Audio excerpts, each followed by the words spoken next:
نحمده ونصلي ونسلم على رسوله الكريم أما بعد أعوذ بالله من الشيطان الرجيم بسم الله الرحمن الرحيم ألم تر إلى الذي حاج إبراهيم في ربه أن آتاه الله الملك إذ قال إبراهيم ربي الذي يحيي ويميت قال أنا أحيي وأميت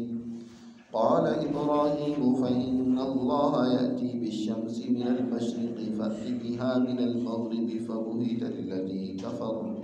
والله لا يهدي القوم الظالمين صدق اللہ العظیم۔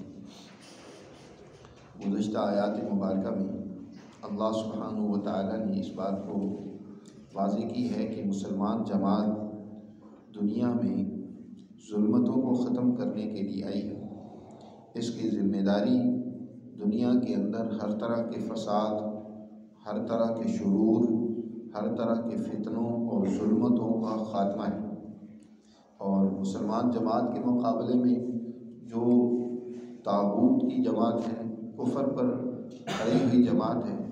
ان کا کام کیا ہے کہ وہ انسانیت کو دنیا کے اندر ظلمتوں کی طرف دھکیلتے ہیں، مسائل و مشکلات کی طرف، پریشانیوں کی طرف، فتنوں کی طرف، شرور کی طرف دھکیلتے ہیں۔ اللہ ولی الذین آمنوا یخرجہم من الظلمات الی النور والذین کفروا اولیاؤہم الطاغوت یخرجونہم من النور الی الظلمات۔